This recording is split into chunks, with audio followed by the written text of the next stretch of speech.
Hey, salut à tous et à tous, c'est Alex, comment vous allez? Écoutez, moi ça va bien, on se retrouve les gars pour de nouvelles vidéos et aujourd'hui on est parti pour la présentation, la grosse preview de ce Tour de France 2023 qui commence dès samedi au Pays Basque. On va partir pour 3 semaines de course intense bien évidemment, on va essayer de dégrossir tout ça, de regarder un petit peu les favoris, les étapes clés à retenir. C'est parti pour cette vidéo. On va rappeler quelques petits chiffres. On aura donc 3404 km à parcourir. 5 massifs montagneux seront à parcourir. On aura 30 cols, dont 2 des cols de 30 cols de deuxième catégorie, première catégorie ou hors catégorie.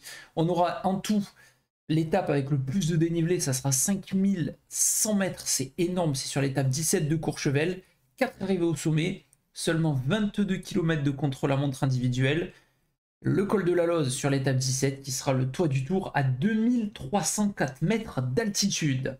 Au niveau des étapes clés, on va regarder parce qu'il y en a plusieurs. On aura cette première étape autour de Bilbao, ce sera l'étape d'ouverture dès samedi avec, on le voit, un parcours exigeant et très difficile, plusieurs difficultés.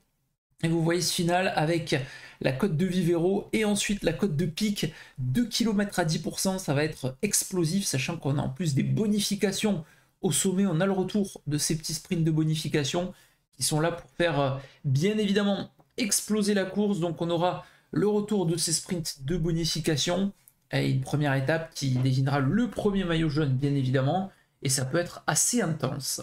La seconde étape dans la même veine, un départ de Vitoria-Gasteiz, une étape là aussi très vallonnée, et un final en mode classique à San Sebastian avec l'Alto de Yerquivel qui sera un peu plus de 15 km de l'arrivée. Le sommet, là aussi on aura des bonifications et c'est beaucoup plus long, ça fera 8 km à 5%. Ça m'étonnerait que des favoris attaquent, mais on peut avoir des gars piégés et on peut avoir de belles surprises sur ce type d'étape. On va plus loin, mais on est seulement sur la 5e étape entre Pau et Larens, un petit peu la même étape qu'en 2020 où Tadej Pogacar avait remporté sa première victoire d'étape sur le Tour de France. On voit un départ plutôt tranquille après Pau avec début de les 70 premiers kilomètres tout plat. On enchaîne ensuite avec le col du Soudé. On aura le col d'Icher et le terrible col de Marie-Blanc où là aussi il y aura des bonifs à son sommet. 7 km 700 à 8,6%, le final est terrible. Et on aura la descente sinueuse ensuite vers la Reims et on aura 7 km tout plat pour aller chercher la ligne d'arrivée. Le lendemain, on enchaîne avec déjà la dernière étape pyrénéenne. C'est court mais intense les Pyrénées avec cette étape entre Tarbes et Cauterets-en-Basque. Des cols mythiques bien évidemment, Aspin et Tourmalet, et on aura l'arrivée à Cauterets-en-Basque. Elle est répertoriée en première catégorie, vous voyez 16 km à 5,4%, jusqu'à Cauterets, c'est-à-dire les 8 premiers kilomètres sont plutôt roulants, mais le final est très difficile avec de sacrés pourcentages très irréguliers. C'est une étape qui peut bien faire mal. Et il y aura celle-ci avant la première journée de repos entre Saint-Léonard-de-Noblat et le Puy-de-Dôme. Alors, je pense que pas mal de monde va surveiller du coin de l'œil cette étape parce que c'est clairement une étape qu'on attend, nous suiveurs, avec le retour du Puy-de-Dôme avec 40 ans qu'on l'a pas eu. Donc je pense que la plupart d'entre nous, on n'a pas connu d'arriver en live au Puy-de-Dôme. Et c'est un col très difficile, à 7,7% sur 13 km, mais c'est surtout à partir de la moitié que ça devient terrible avec cette route qui s'enroule, route étroite en plus et avec des pourcentages énormes. Je pense que ça va être explosif cette étape. On aura ensuite quelques étapes piégeuses, je ne les ai pas forcément mis mais elles vont être importantes aussi. Mais on aura cette arrivée au Grand Colombier, plutôt tranquille comme étape, jusqu'au pied du Grand Colombier, jusqu'à Culose.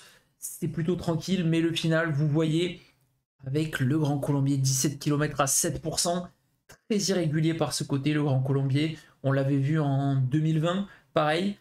L'étape avait été escamotée. On avait eu beaucoup plus de difficultés quand même dans cette étape. On avait eu la selle de Fromentel et le col de la Biche, mais on avait eu une arrivée groupée et ça s'était décanté dans les 500 derniers mètres avec là aussi une victoire de Tadej Pogacar en 2020. On aura ensuite cette étape à Morzine. J'aime bien, moi, les arrivées à Morzine. Ça rappelle vraiment de bons souvenirs. Avec le mythique col de Jouplan, 11 km 600 à 8,5%, qui sera précédé en plus du col de la Ramaz. C'est une étape qui va faire assez mal, hein. Il y a du dénivelé, il y a des cols aujourd'hui. Et on aura là aussi une bonif de temps au sommet de Jouplan.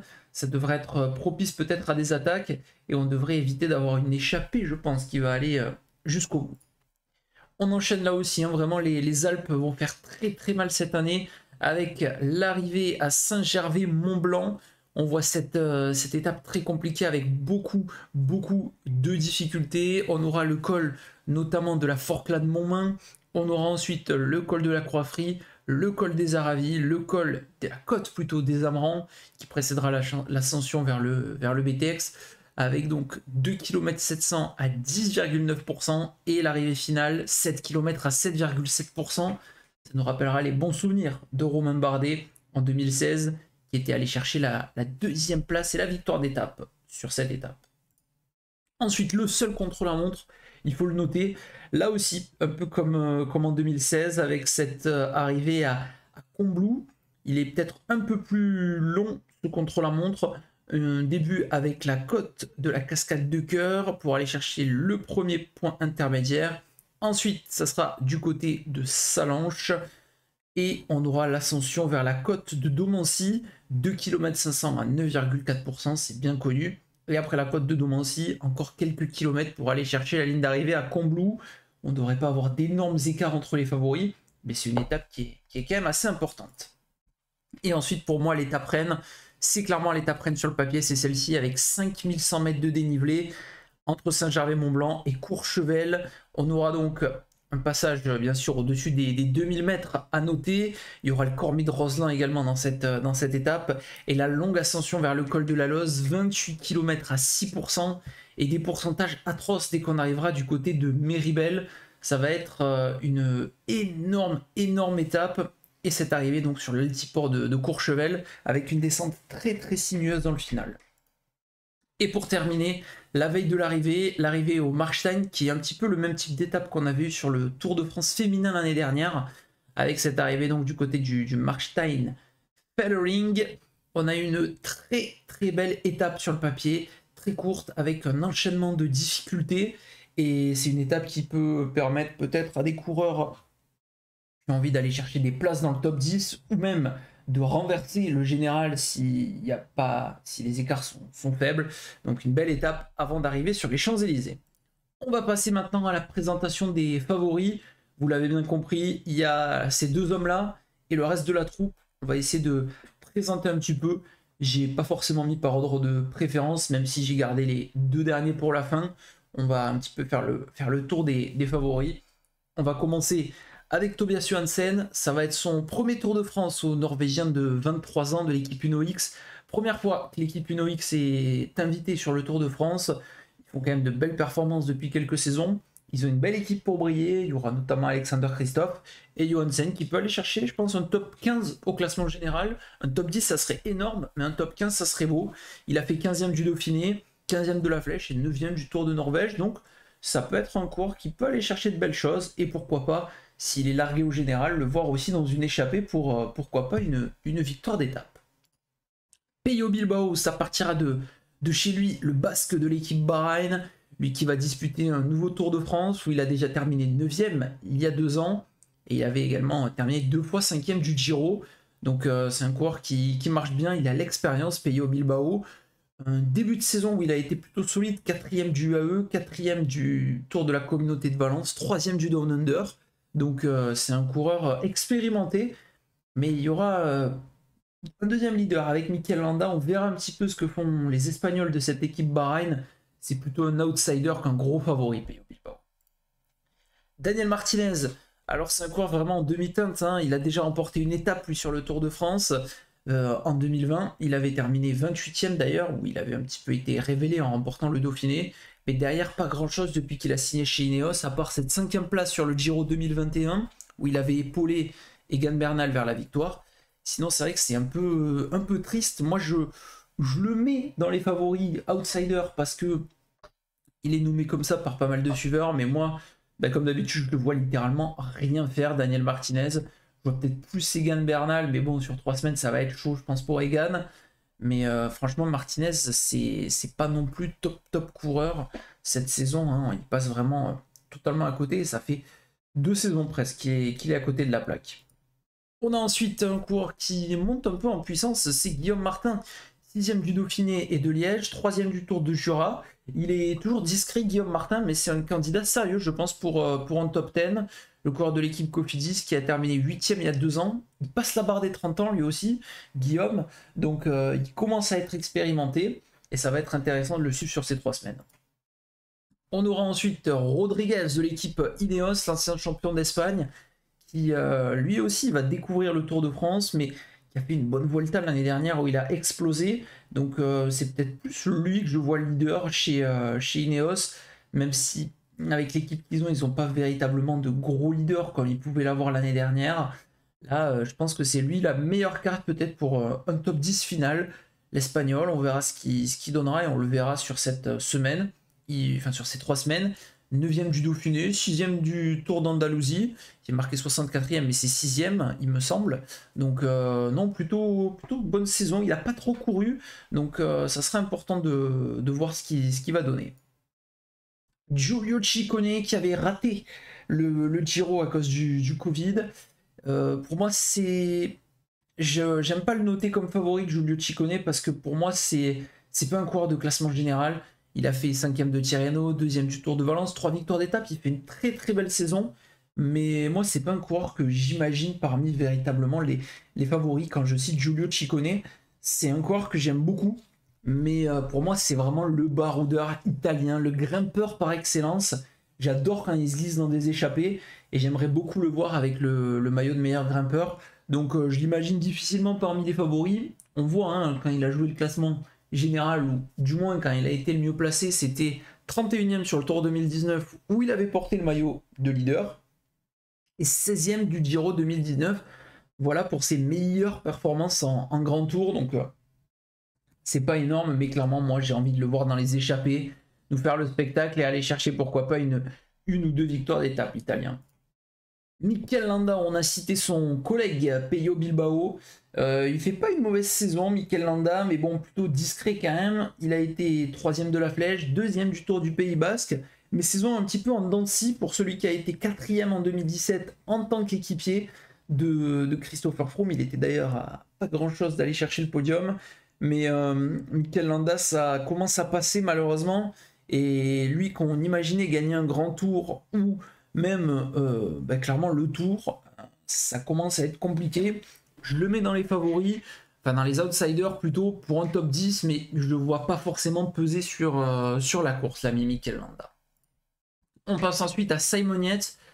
Là pareil, très clairement, le vainqueur de la Vuelta 2018 qui est très clairement en dents de scie, hein, depuis, enfin lui il a toujours été en dents de scie, Simon Yates. Une saison pas trop mauvaise, il fait 4e de Paris-Nice, 2e du Down Under, pas trop couru, seulement 22 jours de course, mais c'est encore très irrégulier. Et malheureusement, lui aussi, hein, je préférerais le voir comme Giulio Ciccone, essayer d'aller chercher les échappées. On a vraiment tellement de coureurs qui peuvent partir dans des échappées et aller nous faire des folies. Des Ciccone, des Yates, des mecs comme ça dans les échappées, ça peut être vraiment, vraiment terrible. Et une belle bataille, je l'espère, pour le maillot à poids. Mais je le vois clairement pas comme un gros favori pesant sur la course, Simon Yates. Peut-être je vais me tromper. Ensuite, la petite pépite de l'équipe Trek, 22 ans seulement, mais grosse saison pour Skelmose. J'ai pas mis sa victoire parmi les 4 sur le championnat du Danemark, donc en plus il aura un maillot distinctif dès le départ. Et clairement, c'est un coureur très explosif. Et on l'a vu très solide sur les classiques. Vainqueur du Tour de Suisse tout récemment, où il a été vraiment très costaud. 2e de l'Étoile de Bessèges, 2e de la Flèche derrière Tadej Pogacar. C'est un coureur qui n'a jamais joué le général sur un grand tour. Il va faire son premier Tour de France. Mais clairement, c'est un mec que je vais surveiller. Et une grosse carte pour le top 10, l'ami Skelmose. Romain Bardet ensuite, qui monte en puissance petit à petit. Une saison discrète, 5e du Tour de Suisse récemment, 7e du Tour de Romandie, 7e du Paris-Nice. Il est en forme pas trop mauvaise, Romain Bardet. Lui aussi, je pense qu'il peut aller chercher un nouveau top 10. J'aimerais beaucoup le voir aussi à l'attaque, parce que bon, c'est vrai qu'un top 10, c'est bon, hein, mais Romain Bardet, c'est un mec qui a déjà fait 2 et 3 du Tour de France. Donc c'est clairement un mec qui connaît presque toutes les places du top 10. Je le vois pas aller chercher la victoire finale. Honnêtement, il faut être honnête.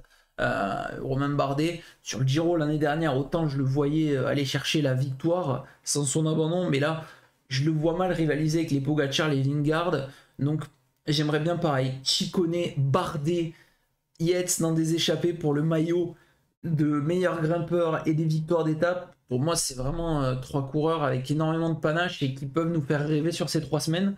Donc, je préférerais le voir dans cette veine-là, Romain Bardet. On a ensuite Ben O'Connor. Alors pour moi, c'est celui qui monte en puissance. Lui aussi, on l'a vu 6ème en début de saison sur le Down Under sur ses terres. 3ème du Dauphiné récemment, où il avait été 3ème aussi l'année dernière. Donc 2 fois qu'il fait un bon Dauphiné. 4ème en 2020, en 2021, on s'en rappelle, avec une belle victoire d'étape en plus du côté de Tignes. Mais bon, l'année dernière, son tour, on va pas le compter parce qu'il y a eu cette blessure. Si vous avez en plus revu récemment la série Netflix, on voit vraiment sa blessure, c'est terrible, le pauvre. Et il a continué, donc il est vraiment passé pour un peintre en plus, le pauvre Ben O'Connor. C'est vrai que ça, c'est le passage de la série que j'ai pas trop aimé d'ailleurs, avec la gestion de son cas. Je trouvais qu'il se faisait vraiment pigeonner. Et en plus, il n'y a personne qui parle l'anglais. Enfin, j'ai trouvé un peu un manque de respect. Je m'égare un petit peu, mais voilà. Mais je pense que Ben O'Connor, c'est vraiment un candidat pour le top 5. C'est un coureur discret que j'aime beaucoup. Et mine de rien, la G2R a bien fait les choses, on va le dire, parce qu'il y a une belle équipe engagée, avec un Aurélien Paré-Pinte qui, à mon avis, en peut plus, mais il sera encore présent, Aurélien Paré-Pinte, sur ce Tour de France pour épauler Ben O'Connor. Donc hâte de voir Ben O'Connor, qui pour moi, un gros candidat pour un éventuel podium, et aussi pour un top 5. Donc vraiment hâte de suivre l'Australien. On a ensuite Richard Carapaz qui monte en force, j'ai envie de dire, depuis quelques semaines. C'était une bonne préparation.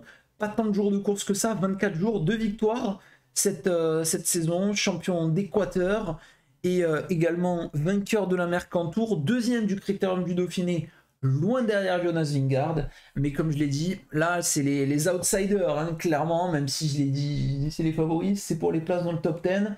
En moins de surprise, les 2 premiers, on les connaît presque, hein, de ce Tour de France, même si on va pas s'avancer. Mais voilà, les 2 premiers, on sait déjà entre qui et qui ça va jouer.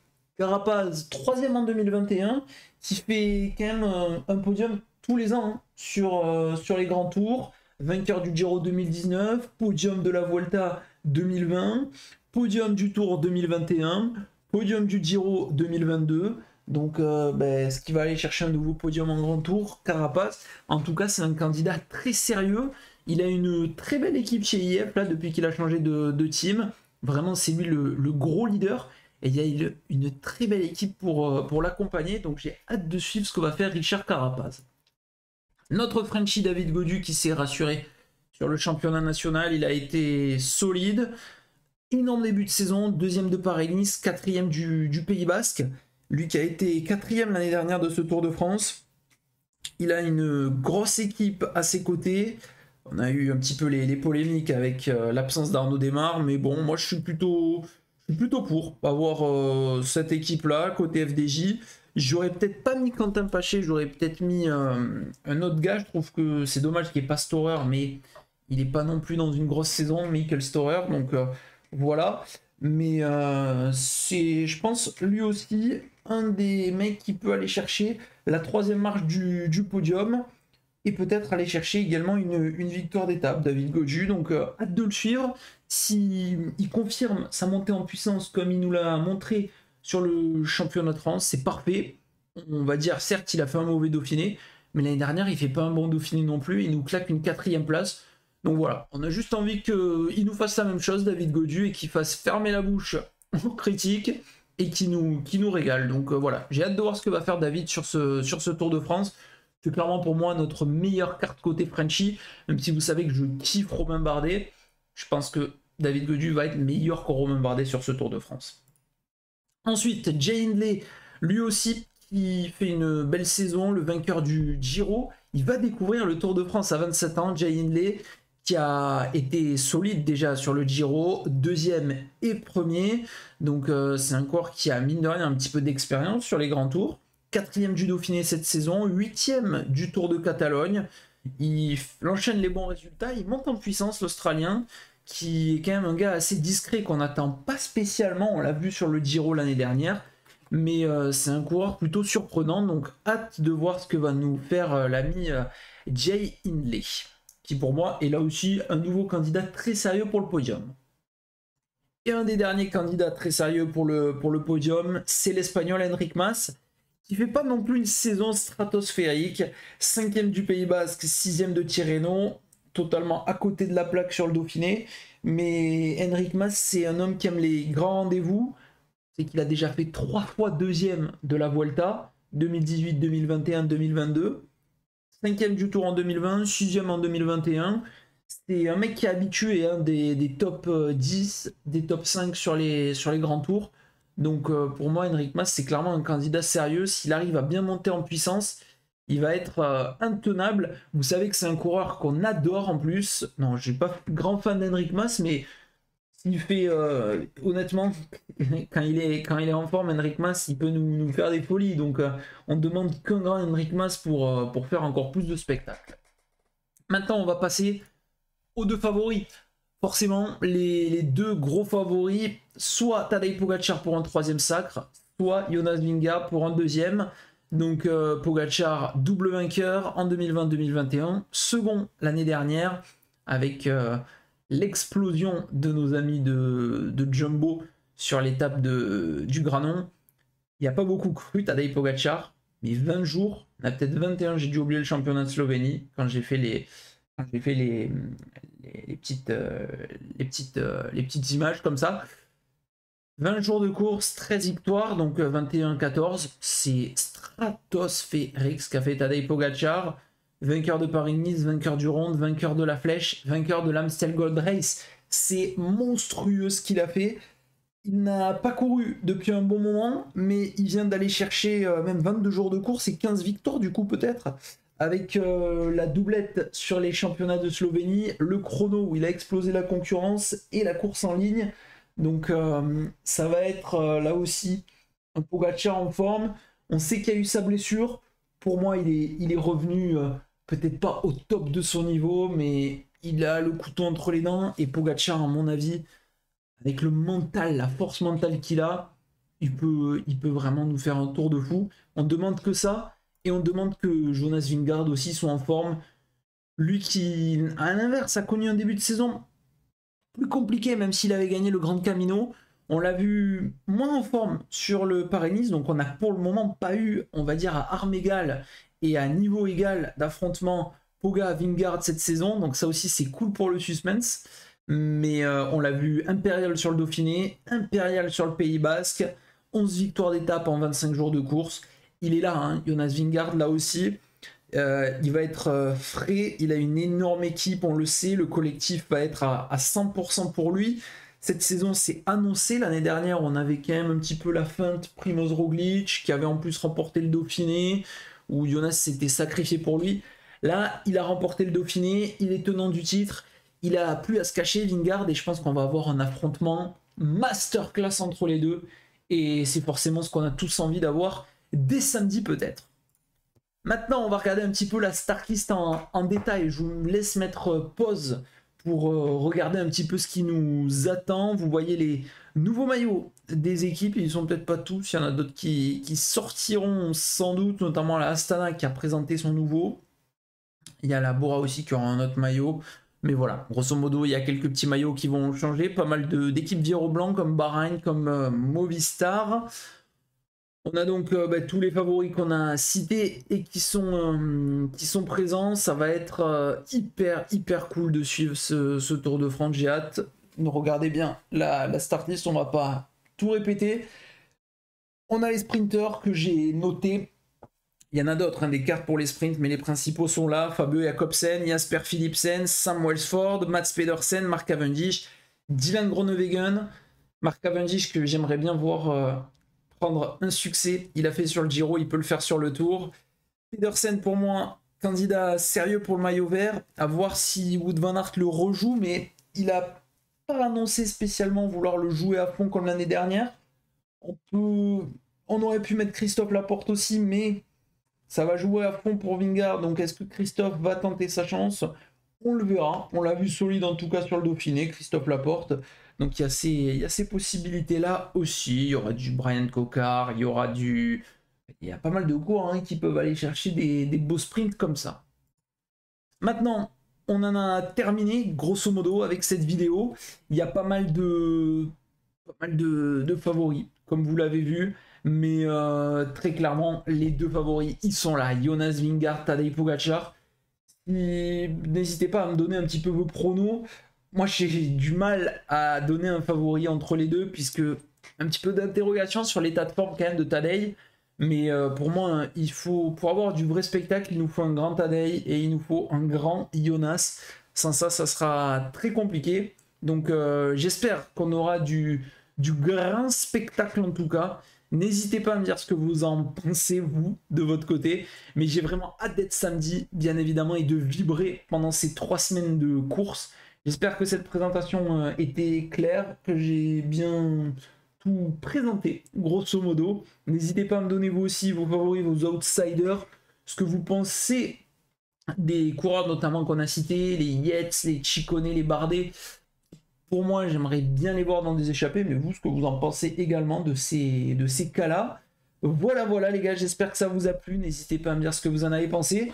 Et moi, je vous dis à la prochaine. Portez-vous bien. Ciao tout le monde. Bye bye.